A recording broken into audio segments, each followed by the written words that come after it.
Hello, my name is Barbara Leland, and I'm a certified holistic health coach in Huntington Beach, and I do the healthy eating classes here at Hoag Cancer Center. And today we're going to talk about eating for energy. And there are a lot of things that we cannot control that affect our energy, especially cancer treatment definitely affects our energy, and there are other things in our life that really affects our energy. But today what we're going to talk about are things that we can control. So in order to build our energy, there are 5 key factors that we can talk about.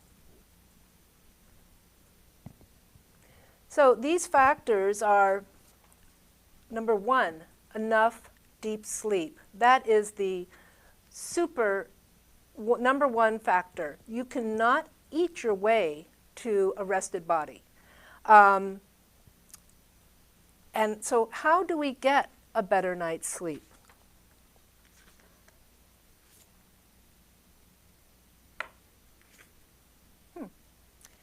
Okay, so first of all, we want to get rid of the blue light.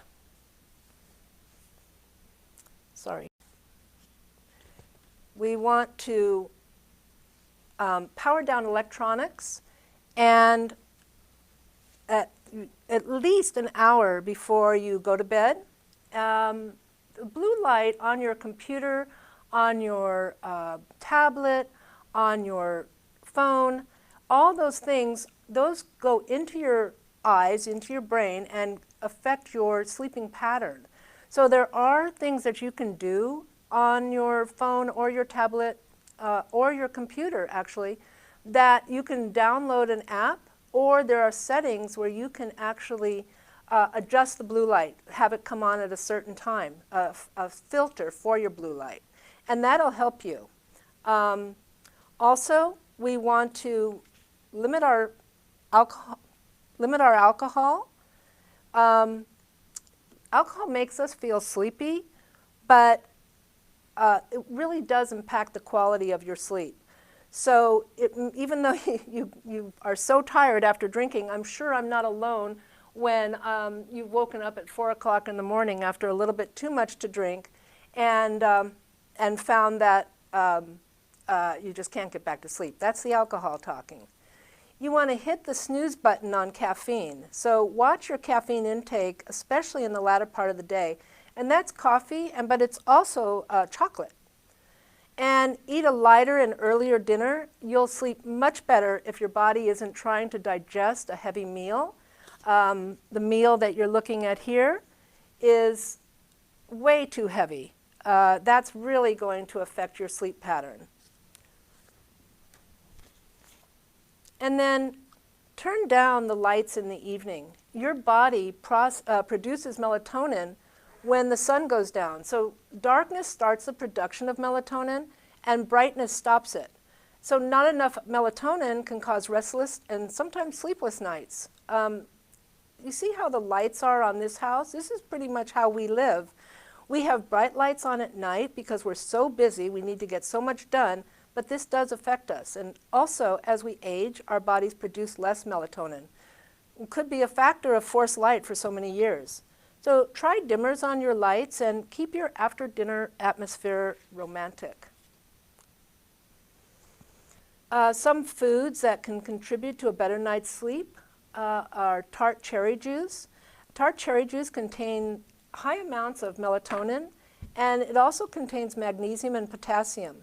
It promotes sleepiness and has been studied for its role in relieving insomnia.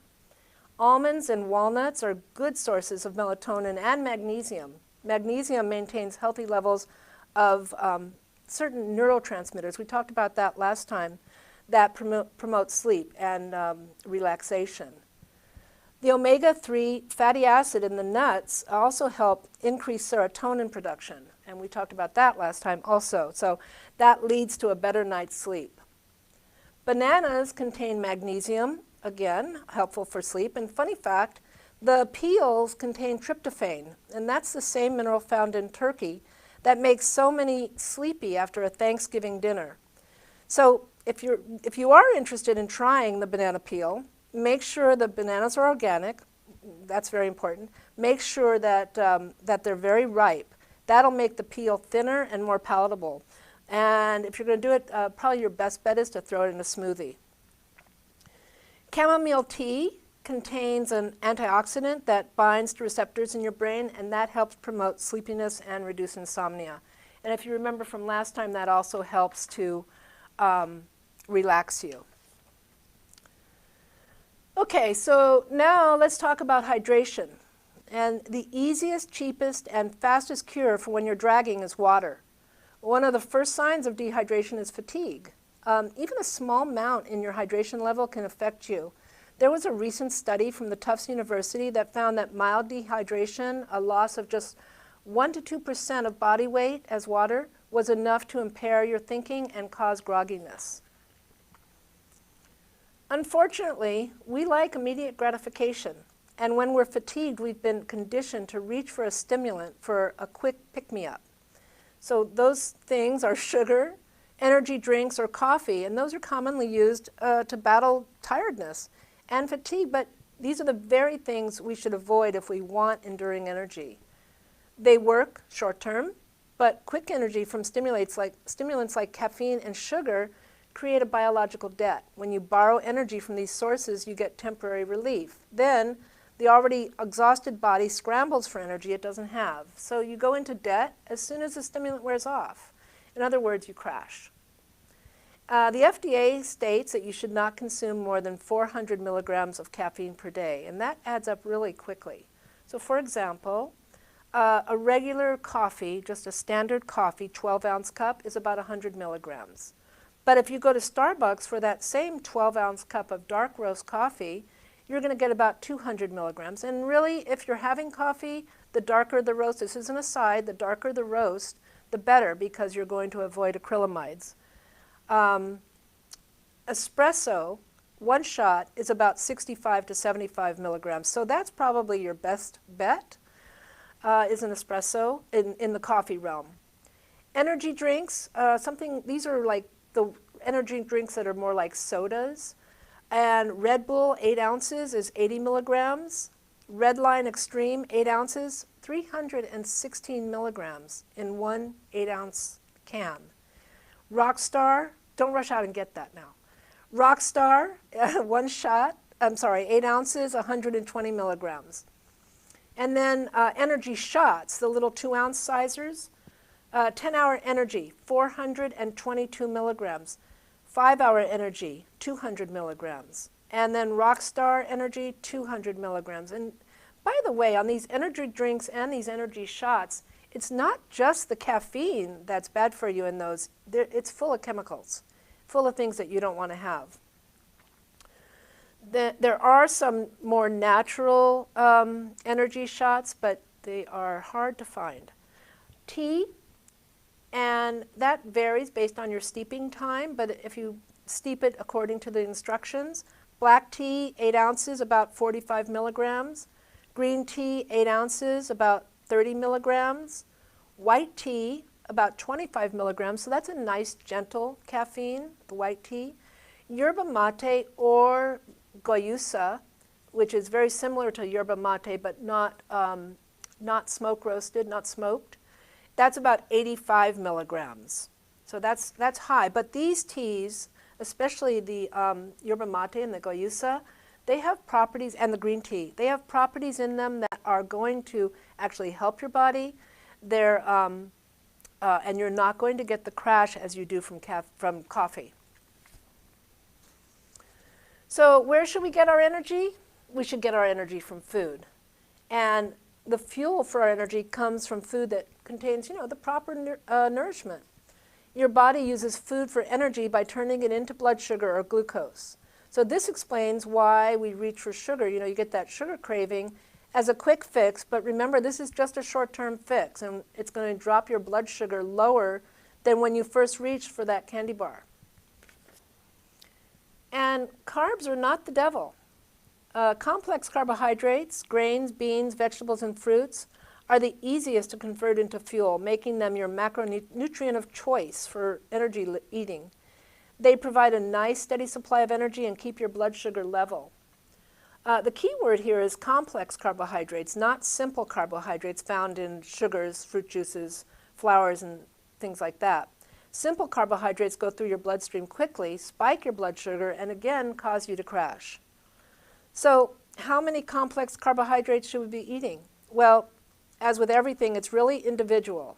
But generally, you want to maintain about 45 to 60% of your daily calories in complex carbohydrates, including fruits and veggies.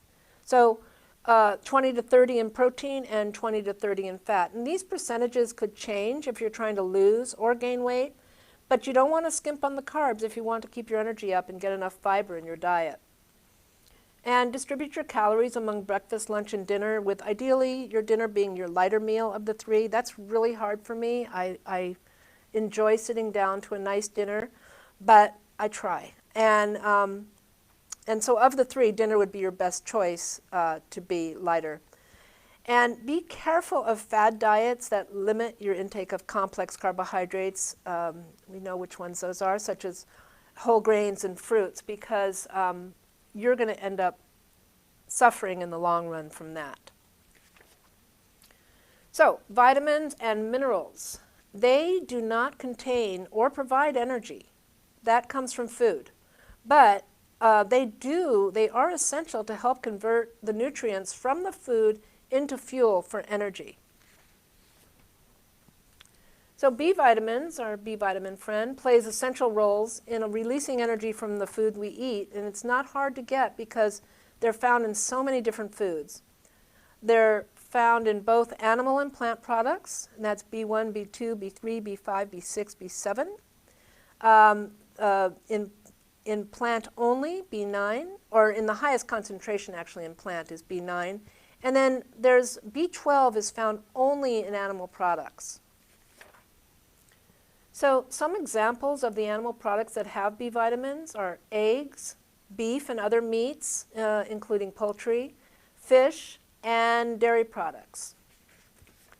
Some examples of fruits with vitamin B would be bananas, avocados, and tomatoes. And then vegetables that have good sources of vitamin B would be broccoli, other leafy greens, carrots, corn, potatoes. All of those are good sources of B vitamins. And then we have, for the grains and nuts and seeds, we have barley, beans, brewer's yeast. Brewer's yeast is very high in B vitamins. Buckwheat, lentils, nuts, oatmeal, seeds, wheat bran, wheat germ, whole grains. I mean, really, there's a lot you can choose from. But again, B12 is only found in animal products. So if you're vegan, vegans need to get their B12 from fortified products, such as this is nutritional yeast that you're looking at right now. And also they have to get it from supplements. There has been some concern about increased cancer risk and high doses of vitamin B12 supplementation. So do check with your doctor about this. An absorption alert, caffeine, alcohol, and some medications or supplements can prevent the absorption of B vitamins. Okay, on to vitamin C. Vitamin C helps your body convert fat into energy. And we like that, so belly alert, that fat, instead of sitting in your belly, is utilized for the energy it's designed for when you link that with your vitamin C. So since vitamin C is so easy to get in your diet, supplementing often results in excess being eliminated from the body. It's not really going to hurt you, but you are wasting your money. If you're eating lots of good fruits, I'm not saying you're wasting your money if you take supplements, if you can't get your vitamin C from your food. But if you're getting your vitamin C in your food, which is so easy to do, and then you take supplements as well, you can see where I'm going with that. If you're eating lots of good fruits and veggies, especially raw, you should get plenty. And it's best to get it throughout the day rather than all at once because it won't store in the body and it will be eliminated. So, you know, don't eat like oranges and strawberries and kiwis and all that for breakfast and think you're done for the day. Okay, so some examples of vitamin C rich foods are cantaloupe. Half a medium cantaloupe has 100 milligram. One orange has 98 milligrams. Strawberries, 1 cup of strawberries, 85 milligrams. Broccoli and broccolini, 1 cup chopped, 81 milligrams. Red bell peppers, half a cup, 76 milligrams. That's pretty good. And one little kiwi is 64 milligrams. But absorption alert. Alcohol, some medications, intestinal or digestive disease, kidney disease, and dialysis, smoking, and caffeine may reduce your absorption of C. Okay, so now we're on to iron. Iron, we all know that's pretty essential for energy. And the reason is because it helps transport oxygen through your red blood cells through the body. Too little iron can lower your metabolic rate and your energy levels. The recommendation for men age 19 and older and women age 51 and older is 8 milligrams per day. Women age 19 to 50 need 18 milligrams per day. So remember your number, okay? 8 or 18. So how are we going to get that? There's 2 kinds of iron. There's heme iron and there's non-heme iron. Heme iron, as we know, heme means blood, and heme iron is going to be from animal products. So oysters are very high. 3 ounces of oysters, 7 milligrams. 6 ounces of beef, 6 milligrams. 6 ounces of tuna, 2 milligrams. And 2 eggs is 1 milligram. So you see the oysters are super high, but the beef, the red meat, is going to be the highest next. And then we go to plant products. So we thought that the oysters were high because at their measly 7 milligrams, but 1 cup of cooked oatmeal is 14 milligrams of iron. Kidney beans, 1 cup cooked, is 8 milligrams. Lentils is 7 milligrams, 1 cup cooked. Spinach, 1 cup cooked, 6 milligrams. Garbanzo beans, 1 cup cooked, 5 milligrams. Dark chocolate, yes, dark chocolate, 2 ounces, 5 milligrams. And raisins, 1.5 ounces, 1 milligram. So you're saying to me, Barbara, I don't have to eat that red meat to get my iron. And I'm saying you're right, you don't. And we're going to talk about the difference between the red meat and the plant. But I do want to say something about chocolate. So besides being a source of iron, it could also help you focus on the task at hand. So the chocolate itself, they did a study on it, and the research showed that chocolate with over 60% cacao causes an increase in alertness and attentiveness in the consumer. But you don't need much. A small piece is enough to get you going. And remember to choose a dark chocolate with at least 70%. So over 60%, so go to 70. So now we're going to talk about the absorption of the iron, because it's a little bit different from the other items we've been talking about. The type you're ingesting will determine its absorption rate. So heme iron, the animal protein, is easily absorbed. So those, what was it, 8 milligrams or 7 milligrams from the oysters, they're going to go right into your system.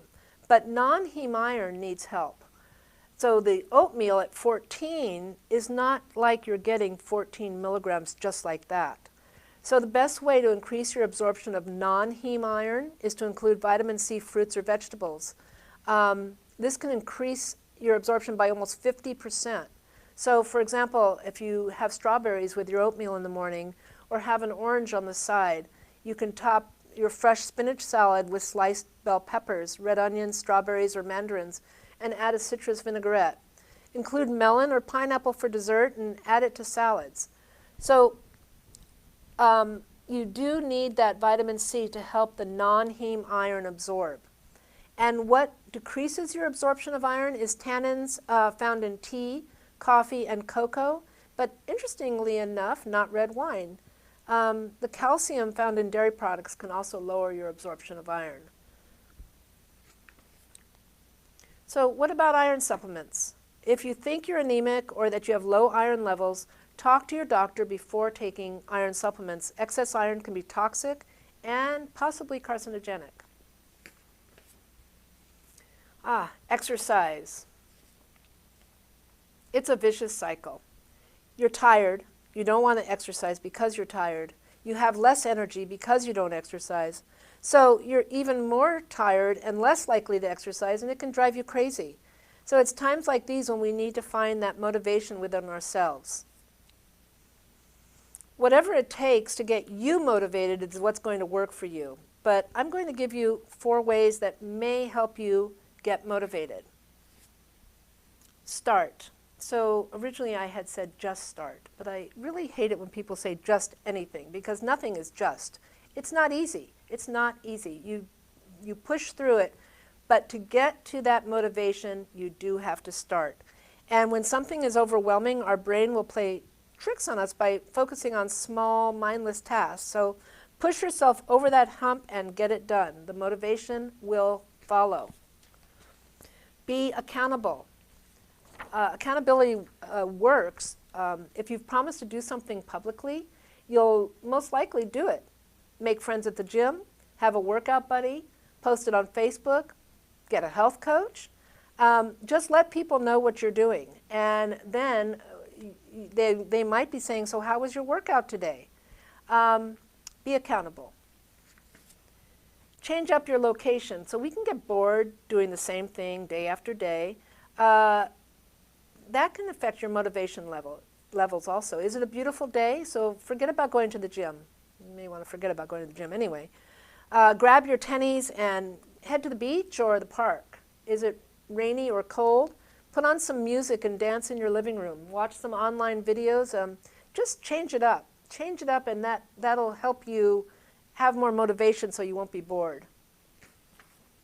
And then, listen to some pump-up music. Put on your headphones before you leave the house, even before you put on your tennies. Maybe you don't feel like working out, but you put on some good music, and that music will motivate us. Get your mojo working. We have a physical reaction when we listen to music. Our airway opens, our heart accelerates, our muscles become primed for movement, and when the speed, intensity, or volume of the music rises, our pulse quickens and our breathing accelerates. So it'll get you moving and grooving. So what about stress? Like we said before, there's a lot of things we can't control in our stress, our incoming stress. But, we might be stuck on the freeway. We might be worried about things that are happening in our life. But what we can control are how we deal with that stress. So managing overall stress is an important part of keeping your energy level high. So try to incorporate daily stress-reducing, tension-melting activities such as yoga, meditation, a long walk with your dog. Bonus, you can manage your stress and get some exercise at the same time. And if you think you can't meditate, think again. Or rather, don't think. Because taking 10 or 20 minutes out of your day to meditate is a great way to take a break. It helps you find that motivation. It helps to boost your mood, helps your energy, and reduces your stress. You can get some help online with meditation. There's lots of different apps that you can look for. A lot of them are free. I know Deepak Chopra does a free meditation occasionally, which is really nice. But just Google meditation apps, and you'll get lots of help. And also, just try doing some deep breathing for a few minutes at a time, and that's a great de-stressor, and it's a precursor to meditation. So some smartwatches or wearable fitness trackers even have applications where you can set it to remind you to breathe. And then that means deep breathe, don't just, Okay, so in summary, things we want to increase. We want to increase our energy, our intake. We want to increase our energy. That's what this is all about. We want to increase our intake of energy from nourishment. We want plenty of water to stay hydrated, and we want to get a good night's sleep. And then the things we want to decrease or eliminate, sugars and other simple carbohydrates, caffeine, alcohol, smoking. And among other things, these are energy robbers. They're not your friend. And as always, do your best. But start out slowly. Recalibrate. Practice energizing through nourishment instead of stimulation. If you've been relying on the latter, take time to change. Do it slowly. Be sure to let your body dictate the pace of the change. It takes time. If you've measured your coffee consumption in pots for most of your adult life, don't go cold turkey. Take it slow and let your body adjust. Okay, so that's it, and we're going to open it up for questions. Remember, if you have questions at a later date, you can contact me at 2life-2health@hotmail.com, and you can also visit me on my website at www.2life-2health.com. And next week, we're going to do, same day, Wednesday, 2 o'clock, we're going to have a cooking demonstration on some food that will help your energy level peak. Okay? So, any questions? We have some questions. Okay. Thank you. What are the ways you keep your energy up? Well, a lot of the ways are the things that I've talked about in here. My dinner is usually pretty light. I try to eat foods that really will keep that energy level up. I do a lot of complex carbohydrates. I do not drink coffee. I used to. I don't drink it anymore. And, things like that, things that we've talked about here. I don't do all of them. I'm not perfect. And sometimes I fall off the wagon. But I try to do what I'm doing here. So, yes. And I think there's another question coming. Thank you. How many minutes a day should someone exercise? What exercise do you do? Well, it varies according to the person where you're starting from. They say 20 minutes a day of brisk walking is good for a start. What I do mostly walking. I used to work out at the gym, but that has gone by the wayside. Not just because of our pandemic, because of my laziness, but I walk every day. So that is the biggest thing I do. Any other questions? That's it? Okay, you guys. So I'll see you next Wednesday, and I look forward to making something and not eating with you, but making something with you. Okay. Talk to you then. Bye-bye.